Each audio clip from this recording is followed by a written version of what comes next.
Olá, amigos da Pérola FM, novas canções. Del Nogueira por aqui, com o programa Palavra e Vida. E a palavra de hoje, deste sábado, dia 1º de fevereiro, é do Evangelho de São Marcos, no capítulo 4, versos de 35 a 41. Naquele dia, ao cair da tarde, Jesus disse a seus discípulos: "Vamos para outra margem."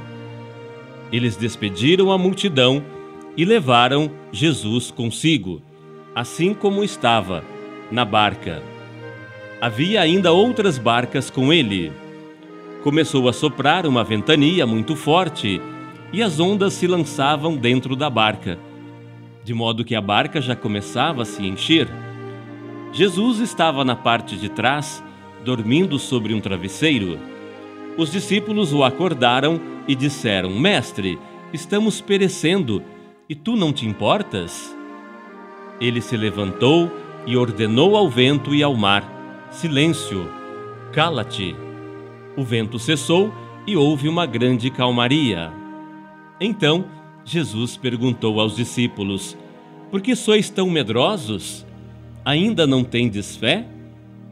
Eles sentiram um grande medo e diziam uns aos outros: "Quem é este, a quem até o vento e o mar obedecem?"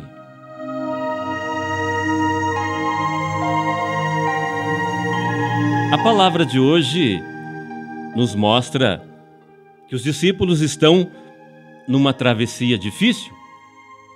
Estão navegando em direção a outra margem, como Jesus lhes indicara, e são surpreendidos por uma tempestade em alto mar. Um furacão, um ciclone, uma coisa que acontecia e acontece no Mar da Galileia. É uma cena cheia de significados, indicando muito mais que a tempestade de ventania forte e ondas enfurecidas. Vento forte e mar bravio são representações das forças do mal, hostis ao projeto de Deus e ao seu reino. A barca está já se enchendo de água e os discípulos se desesperam. Acordam Jesus, que dormia na parte de trás da barca, e dizem: "Mestre, estamos perecendo, e tu não te importas?" Jesus se levanta e ordena ao mar que se cale. É como um exorcismo. Silêncio, cala-te. O mar se aquieta. E ele reclama com os discípulos por serem tão medrosos, parecendo que não têm fé. Então, nós, como pessoas, como famílias, comunidades, como humanidade mesmo, de vez em quando nos encontramos no meio de uma grande tempestade. É uma doença, é um escândalo, um desastre natural, é uma tragédia. Tempestades não nos faltam. E em momentos como estes, como os discípulos da Galileia, nós nos dirigimos a Jesus desesperados: "Mestre, estamos perecendo, e tu não te importas?"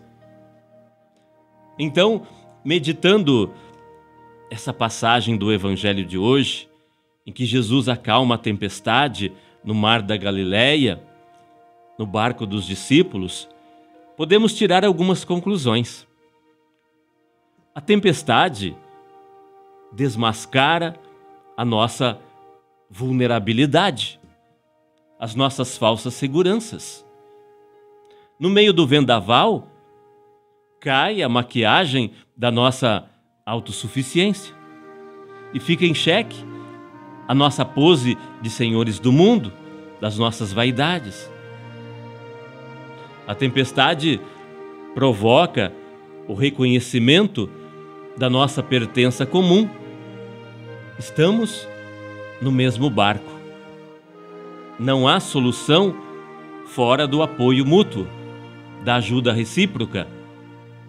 Estamos remando juntos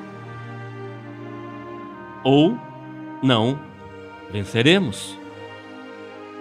A tempestade é o tempo de solidariedade, é o tempo da sensibilidade para com o sofrimento dos outros. É o tempo de se fazer próximo do irmão que está caído à margem da estrada. É o tempo de sermos bons samaritanos. A tempestade é o tempo da fé, é o tempo da oração, da volta ao Senhor, da confiança em Deus. É dele que vem a nossa força, a nossa segurança. E em sua sabedoria, ele transforma em bem o que nos acontece de mal. A tempestade reaviva a nossa fé pascal. Ressuscitado, Jesus vive conosco. Ele está no nosso barco. Ele está no nosso meio. A sua ressurreição é penhor de vitória em todas as nossas lutas. Crendo, renovamos a nossa vida. Morremos com Ele e vivemos para Ele. A tempestade é o tempo da esperança, é o tempo do Espírito Santo, é a energia divina que nos faz criativos e comprometidos com a gestação de um futuro melhor. Todos nós, pessoalmente ou juntos, enfrentamos tempestades, tempos difíceis, turbulências. E é exatamente aí, nesse momento, em que nós não podemos nos amedrontar, não podemos ter medo, mas precisamos recorrer a Jesus. Precisamos pedir a sua ajuda para que Ele nos salve, para que Ele nos livre, para que Ele nos ajude a superar esses momentos difíceis na nossa vida.